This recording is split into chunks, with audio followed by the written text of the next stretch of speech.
All right, we live with it. We back at it. It's real estate and business, and y'all know we like to have fun. So on some sports in there too. You know, it's the Carl Williams. It's pay attention at all times.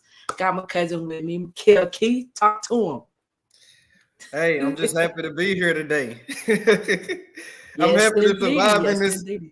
I'm happy to survive in this marketplace right now. It's getting tough out here. It's getting treacherous. It is. So look, when it gets tough like that, we see people drop out, people quit, they go do something else. Like you don't see people really digging down, staying in it. And is it because they're not really passionate about it? They got into it thinking they could be a quick buck. What's your thought process on that? So it really depends on like what company you join because I know, obviously some real estate companies they focus more on recruitment. So I know one of the biggest selling points for me was, hearing the brokerage talk about how many agents was earning over 300K. So, obviously that kind of played on my psyche a little bit. So, month one, zero, month two, zero, month three, zero. And I actually got my first listing by just having the casual conversation with this guy at Lowe's. So my first year I made like $6,000. But I realized I didn't like to make phone calls and do lead generation. So when you look at now with the market slowing up in some areas, now here's the thing: you got to be careful with that term because you're in South Florida right now, where single family residential real estate is still very strong. So but if we're looking at like in Louisiana, the market has slowed tremendously. So you have newer agents who aren't making any money. Hopefully, a lot of them chose to keep their day job, but for the ones that didn't, they got into the industry, not understanding that, your first 2 to 3 years are going to be tough, and especially if they're not on a team, where that head of that team is really doing good lead generation and the leads are coming in. It's tough right now, if you don't know how to properly make a shift, then, it's going to eat you up. The 20% of the agents got all the business and the other 80 is just fighting for the little, the little stragglers that drop in every once in a while. Yeah, it's like that the here and there. So like if we're talking market share. So if you've been in it and you're consistent in it, I gotta bring it back to sports. When you see these teams and you see players and the people who are consistent in what they do, yes, they may go through some down times too, but most importantly, they're gonna overcome whatever obstacle is in front of them. Yeah. And they're gonna come out on top because they dug deep when it was if I'm in a shooting slump, I'm getting in the gym and I'm shooting shots. So, Yeah. if you're a person, agent that likes to make phone calls, this is the time that you dig deep, make 20,000 phone calls if that's what it takes. But my question is, are people really working their sphere? Because I think that's a gold mine and it's a missed opportunity. I would say no, because I know, the top 20% of agents in my market, like it's so aggressive right now that I probably got 2 to 3 high producing agents that I'm getting like flyers in the mail. Like they're even sending me flyers and I'm an agent. So, but the majority of the people, no. I mean, in real estate, like I heard somebody talk about this the other day and he said like Myron Goldman, I think is his name. And he's on big on Instagram. And he was talking ClickFunnels. I think he works with ClickFunnels. And he was talking about his thing is he go out and try to get like at least 10 to 15 no's. But his thing is like once he get like if he make 5 phone calls and like the sixth person say yes, he starts over. So like he's trying to get so many no's, but like if he get to like before 15 and somebody say yes, he got to start over. So I mean, it's all sorts of hacks that you can do. But I'll tell you what I did this week. I hired 2 VAs on Fever to do nothing but make off market calls for me. So I'm paying them like $70 to make 500 calls a piece. Can't beat it. But that's golden. So expanding yourself because you can't do everything, and you focus on the things that you're good at, which is bringing in the business and converting the business. Yep. So if you don't like to make phone calls, if you're in a situation where you can do this, definitely get you a VA to make those phone calls for you. Because now what that does is create a warm lead. Now it's like an appointment setter. Yeah. When you go to your doctor's office and you just try to walk in, they take you through hell and high water just to get the appointment, right? So think about that in real estate too. If you already made the appointment and they're calling you to confirm, hey, I'm just calling to confirm that you are still good with your appointment with Mikel at 12 o'clock. It's like, yeah, I am. So when Mikel calls you now, it's not like, who is this? Why are you calling? So it takes a lot of the steps out of it. And that's what I think a lot of agents are afraid to do is minimize your learning curve or, get someone else in place to do it. So I agree with that wholeheartedly. I'm a There, person that likes to shake hands with people, contact sport. there are a lot of agents, but there aren't a lot of agents. I tell people that all the Facts. time. They're like, well, the market's saturated. I'm like, no, it's not. Nope. Like it's super intimidating. Super intimidating. What do you think about LSU? Like, everybody going crazy over this one loss, and I'm like, man, these people tripping. Like, she just turned over the whole roster pretty much. Like, give them some time. Like, what you think? So for me, if I was the coach, I'm glad that we lost when we did. Mhm. Because now it makes us set the tone now. It makes us change our mentality. Like, okay, we are not invincible. We are not untouchable. People are going to be gunning for us every night, just like that team did. Yeah. Everybody else is going to be gunning for us too. Now, if y'all want to stay and play the mediocre game, then we stay in this space. But if y'all saying that y'all want to be back-to-back champions and y'all want to repeat and y'all want to make history, then we got to take on a different mindset. So I think they'll be fine. They got Kilmoki as their coach. They have extremely good basketball players on their team. Let's not get it twisted. And I Mhm. know a lot of people are like, look, I see them on social media all the time. I don't see them in the gym, but to be honest, true champions, you don't see the work that they do behind the scenes. I get it, I mean, but I think you they'll be gotta good. think. You gotta think that. I mean, those girls are training now. I will say that. I shared a post the other day about Angel Reese, and I meant like every word of it. I think she is the new face of sports, and I think that there will be a day. I don't know if me and you will see it, but I think there will be a day where college athletes will be making just as much as pro athletes, and I think Angel Reese is kind of leading that charge, but too much who much is given, much is expected, obviously. So now they're expecting her to, not ever lose a game, not ever miss a shot, and somebody, I heard somebody tell me that she can't shoot, she don't have a jump shot. Like it's like I'm like, man, why y'all so jealous of her? Like that's not that's not her role. Like she's a space eater.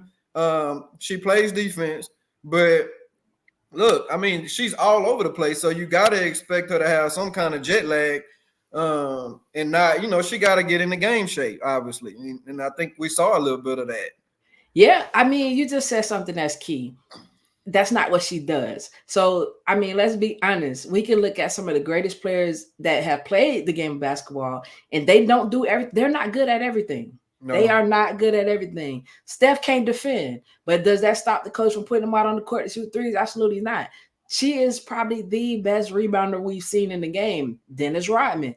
He's not out there shooting shots, but his job was to rebound the basketball because what does that do? Create more opportunities for your team.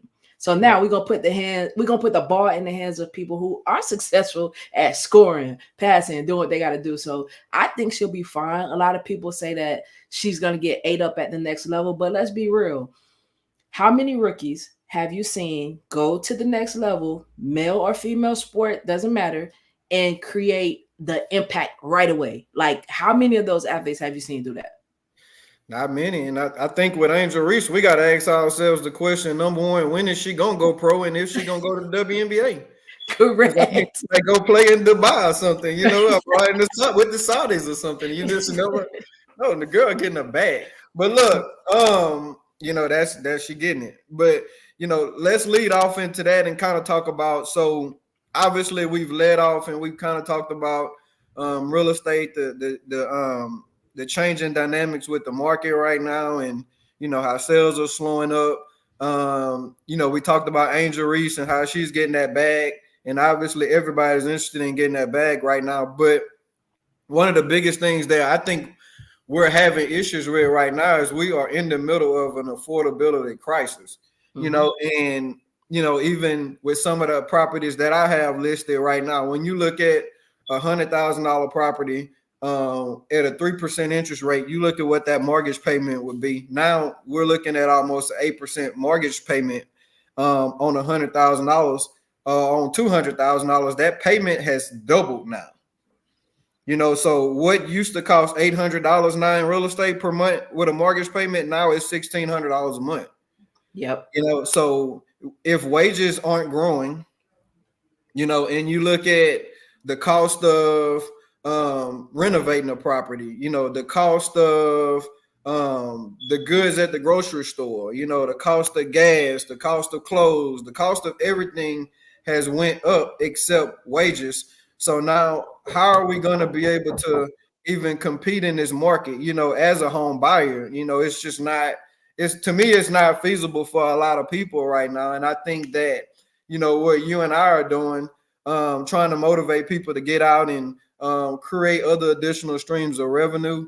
I think that this market is primed for people to get out and take their passion and really try to put it to use and monetize it. What do you think about that? I definitely think you have to. You have to. And multiple streams of income is the play, right? So those are the things that we always want to think about. How can I, number one, multiply myself to be generating this income? Because not every business venture you have is going to be performing high at the same time all the time.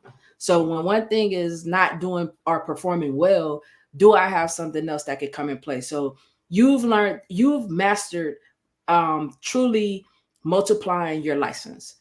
Yep. Broker, real estate broker, developer, GC, multifaceted. So, it's creating opportunities for yourself. Even though the market is doing what it's doing, what are the opportunities that you're creating for yourself to make sure you're good in this market? And if you could teach others how to do what you're doing, you're going to always be good because you always have access to who? Your freshman class.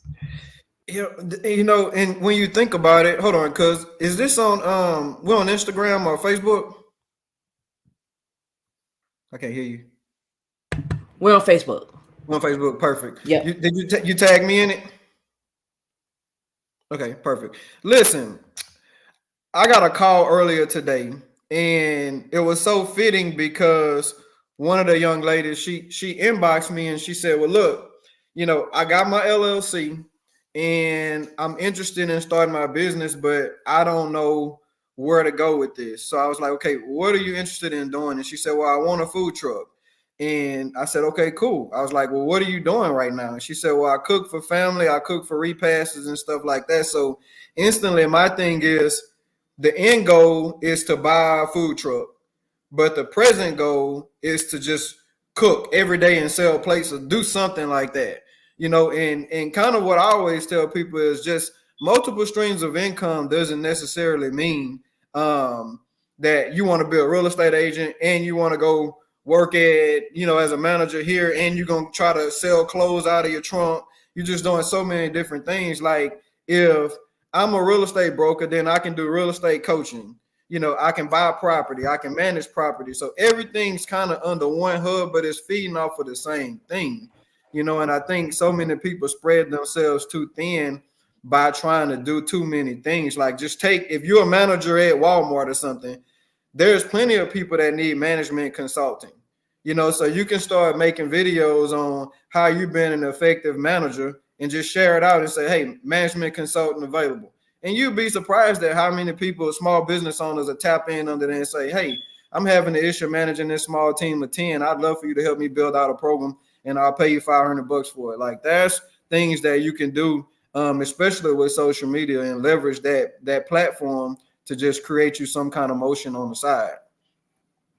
Yep. No, that's key because a lot of people are watching your journey, right?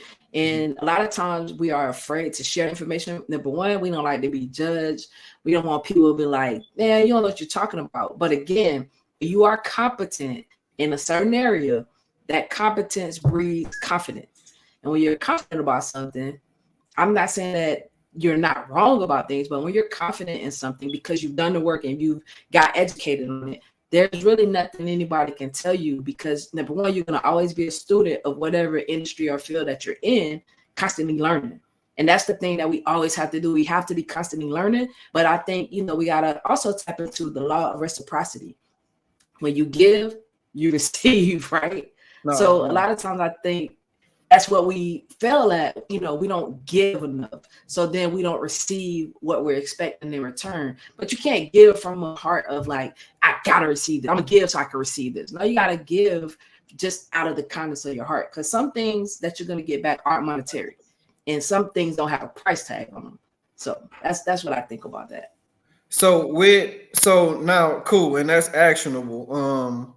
Definitely. So do you see in the short run, do you see interest rates coming down? Because obviously with inflation right now, everything's just going up, up, and up. So do you see interest rates coming down and things becoming a little bit more affordable? Like what do you see this? What do you think? I think we're going to see a fluctuation of interest rates, right? I think we're going to see them drop. They're going to take a little dip, and that's when you'll probably see people start to flood the markets again. And then I think you're going to see them start to increase, because it always goes up and down. We won't get back to where we were before with the twos and the threes potentially. I mean, I would love that, right? I would love it for sure, because I have my mortgage loan originator's license and my real estate license. So I definitely would love to see interest rates dip as low as possible. But I do think we're going to see them dip down a little bit and then come back up. Now, what we have seen is Fannie Mae. They did some loan confirmations. So now what you could do at 75, 85%, you can now do it at 95% LTV. So on your 2 to 4 unit dwellings, before you was at like 75, 85, and even on your 5 and up. So now you're at 95%. So that's key. It's putting people in the game. So now, even though the rates are high, you may still be able to get in the game, because now they've kind of made it a play for you to get in, but you got to be ready. Right. And the deal still, and I think that's great on their end, but the deal still has to be a good deal.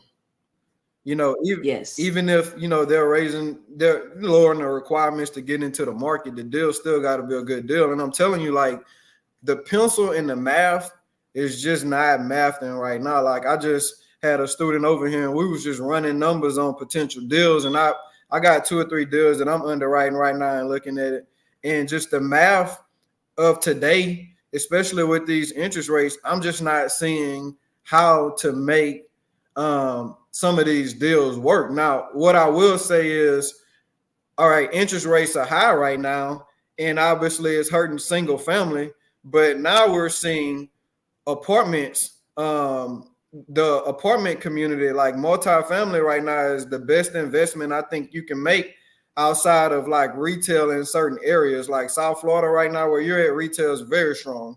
I think per capita right now, y'all got like the most billionaires moving out to Florida right now. So y'all about to see crazy numbers out there. But like where I'm at, multifamily is very strong and stable. And here's the thing. America right now, we kind of have like the perfect. Hold up. Where you went? Hold on, guys. 1 second. I lost her.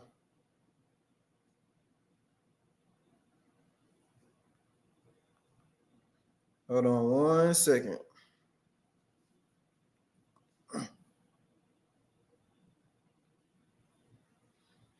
We'll get her back on. Just give us 1 second.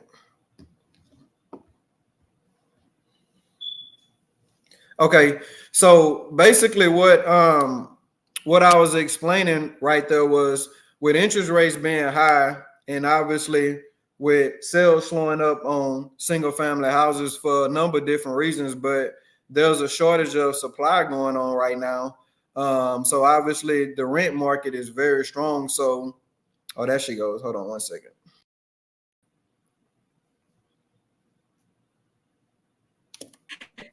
It kicked me out. Okay, cool. All right. So listen, so what I was explaining from an investment standpoint, we have like the perfect storm going on right now. Obviously with with interest rates going up, it's going to hurt single family sales. But here's the thing. We still have an undersupply in the country, so we don't even have enough houses for everybody, which creates an opportunity. Now, the more apartments that are still being built, because I mean, I think from the last report I read, it's like maybe $400,000. I mean, 300,000 or 400,000 new units of apartment supply hitting the market like next month or something like that. So when you think about that, like for the renters, they want supply to continue to go up because that's going to drive rent prices down, you know. But obviously, if there's no new homes being built, then majority of the people are gonna have to rent. So I think that the rental market is super strong right now. If you can enter the rental market at a good price, it'd probably be a safe investment for you. But like I said, entering it at the right price right now is just gonna be a problem. And here's the other problem. All of the people that bought with 3% interest rates, they don't want to sell. No, Why they would you don't. Yeah, why would you sell at 3% to get an 8%? exactly. Just doesn't make sense right now. So we need more houses, but people can't afford them. Correct. So you You know, mentioned something like why sell, right? You got a 3% interest rate and you don't want to go to an 8% interest rate. Do you think with everything going up, so do you feel like the people that have a 3% interest rate right now, have they maxed out their credit cards? Like have they accumulated more debt by having that 3%? They were paying a lower payment. Do you think they accumulated more debt? And maybe that's the offset to go to an 8% interest rate if you did that. I think the people that bought it, so I disagree with you a little. I mean, I don't agree with what you're saying. I mean, Mm-hmm. it's not that I disagree with you. You I'm a see it tilted in a different, different right? direction. So Yep. the people that bought at 3% interest rates right now, their payments are lower, obviously. But here's the problem: when interest rates go up, the value of property go down. All right. So now you have individuals who pay, prices for houses that might not be worth what they paid for. So they don't even have enough equity spread in it right now to do anything with it. And if they decided to sell right now, they couldn't sell anyway, because they don't have enough equity in those houses because obviously values have dipped. So I think there's no motivation for anybody to sell at 3% other than them needing to get a bigger house. Mm-hmm. Because of family situations that may happen, a new kid or something like that, or they may have to, transfer to a different area. I had somebody call me and was like, "Hey, I got a job in a different area. What do you suggest I do?" I said, "Keep the house, rent it out, buy a second house," and that's what they did. Okay. It makes You know, sense though. yeah, keep the house, rent it, and buy another house, buy a second house if you're able to do that. Now you got a 3% house over here that's cash flowing, putting $700-800 of money in your pocket. So that's a mini little savings account. And then you can take that $800 and put it towards your new purchase. So there's a lot of different ways that you can maximize, what you bought, a couple years ago. If you need to get out of it and do something different. But I definitely don't recommend selling in this market because you're not gonna get what you could get when interest rates were at 3%. Takai obviously is having connection issues today, so she'll have to deal with that. Let me tap in right quick.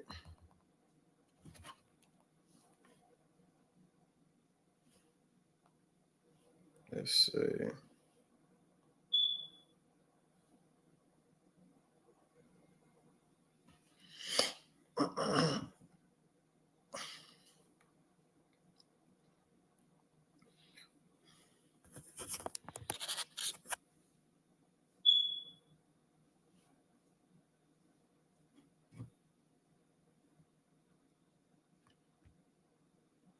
Hear me?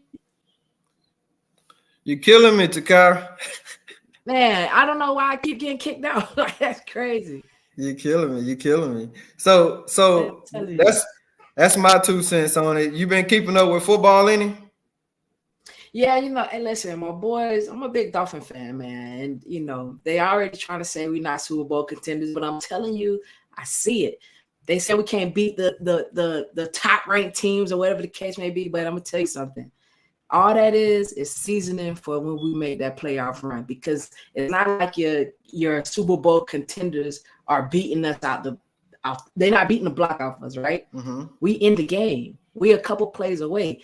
Help to the refs in Philly, because they tried us in Philly. I feel like we supposed to win the Philly game, and then we had some bad plays in the Kansas City game. So I'm gonna blame Kansas City on us. Refs in Philly, we beat Philly. We should beat Kansas City too. So to me, we contenders.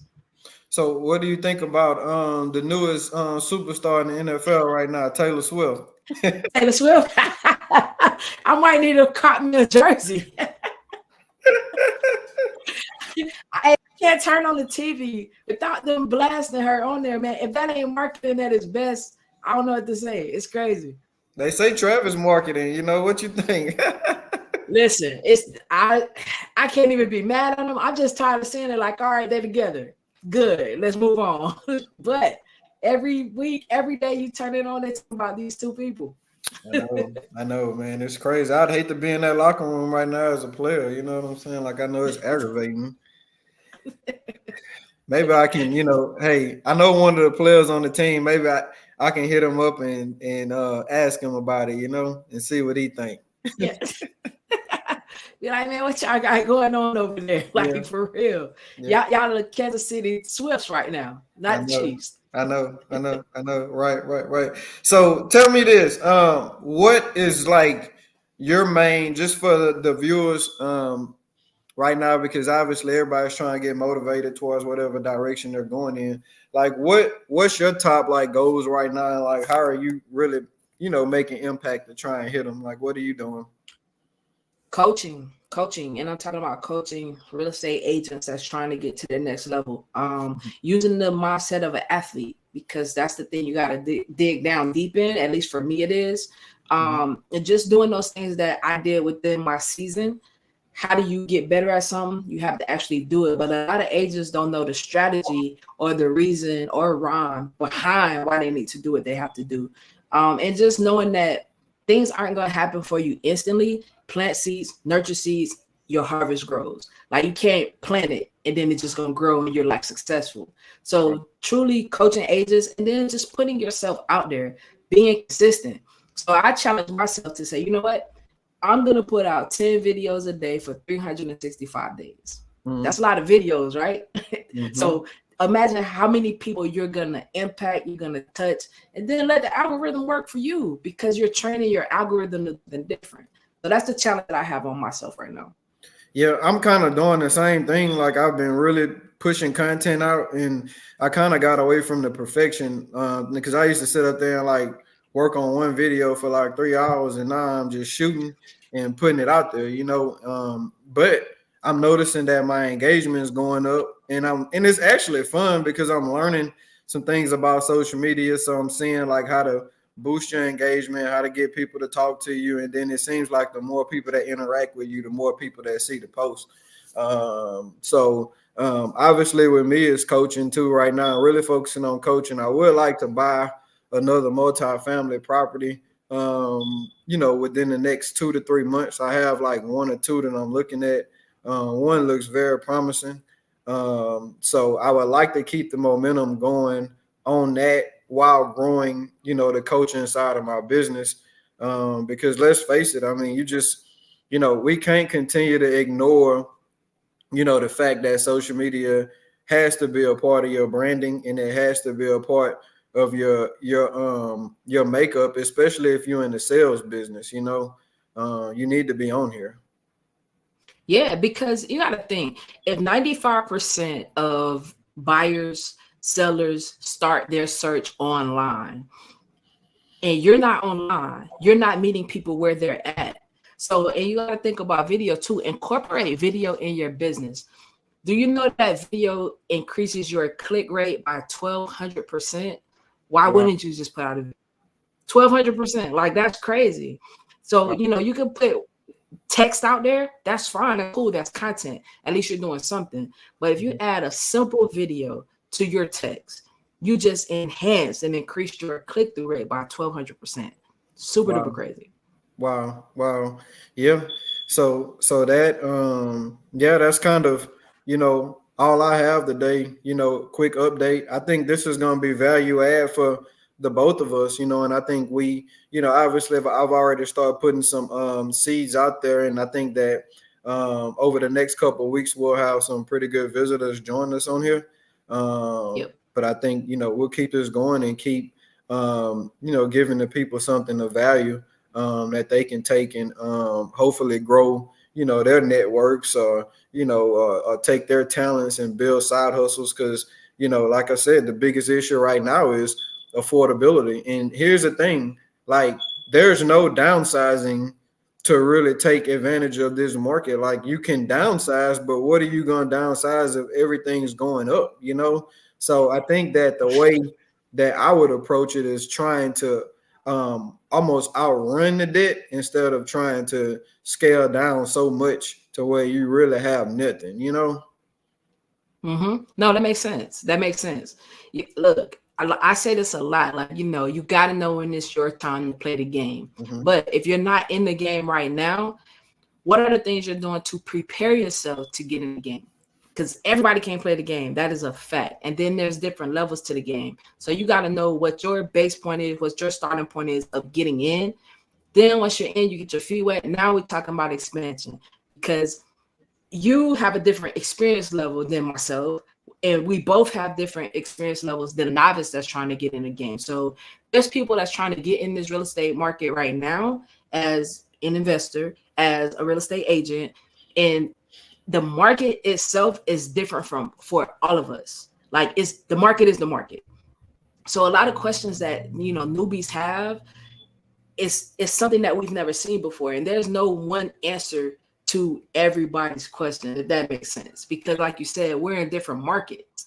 So My, like I said, I'm actually, like, I'm okay with it being slow, because now, that gives me the opportunity to take advantage of social media, take advantage of, branding. So when the market does pick back up, we're in a much better position to take advantage of, our clientele and our database, because we've marketed to them. We've made sure those relationships were solid. I'm hitting people up now. It's like, hey, look, I'm not interested in selling right now, but as soon as I am, you're going to be the first phone call I make. So when interest rates go down, you're going to be sitting there one day and it's going to be 25 people call you and say, hey, we ready to buy. Hey, we ready to sell. So that's how you take advantage of slow times. You just make sure you nurture your database and you go out and you create material and you try and invite new potential business, and you said something early on. You was like, look, you know, relationships are not always built on you getting something at the moment. So how can you mhm, give? So when it's time for you to get, it's like a no-brainer. Like, man, look, you ain't gave me so much stuff. How can I support you? exactly. Law of reciprocity. It won't never Yeah, fail you. I'm telling you. yeah, yeah, yeah. So that's where we at. And I told you I talked to Rob Height the other day. So hopefully we can get him on. You know, Yeah, for sure. Yeah, we can get him on, and I want to, I told him, man, we get you on, and we can talk about how to help these young kids increase their vertical jumps. Um, Yeah, for sure. Nah, uh, listen, you was telling me he could jump out the gym, so you seen it with your own two eyes. yeah, it was ridiculous. But get him on, and I got some treats for guys. Like, I know some guys who aren't on social media at all, who have, like, I'm talking some really, really, really high producing companies, like way up in the millions. And I'm just nurturing those relationships and trying to figure out when we'll be able to get some of those guys on. Because I think, definitely on social media, like, so many people get caught up into influencing, and you overlook, like, your next door neighbor. I had a next door neighbor, no lie. Um, I had a next door neighbor that owned like 500 units of real estate, That's crazy. and I didn't And even you know. didn't know it. I didn't know. We have another neighbor that that mows lawns. He owns his own lawnmower service, and he told me one day he was like, "Look, I mow all his properties. Like, dude own like 500 units." So I'm like, okay, and he's my mentor now. So I think that so many people lose sight of just looking at people in their community who are doing everything that you're trying to do, but you looking on social media trying to find somebody that can mentor you, and you go just a couple houses down and find the best mentor, you know? Yep, chasing the shiny object. You know, they call it the shiny object syndrome. And I'm telling you, it's like somebody putting a carrot in front of your face and you're trying to run and go get it. You're going to always get the carrot dropped in front of your face, especially looking on social media, because it's so many different paths that people will take you, because attention is the new currency, but attention is also the new drug. So you got to pick and choose how you're going to use it. Yep. No, I definitely think that's value added. So are we going to so you good for next Thursday? Like what we looking like? Yeah, so next Thursday we're gonna be right here, 2 p.m. on the spot, 2 p.m. Eastern Standard Time. You on here. You gonna have better connection? Yeah, look, I don't know what happened, man. That's crazy. Oh my God. Listen, the connection gonna be better. I gotta go give me some Dramamine. You know, you got me motion sick today, man. You know. Hey, you crazy. Love you, man. All right, love you too. Hey, y'all be good. Hey, next Thursday I'll see you. All right, let's do it.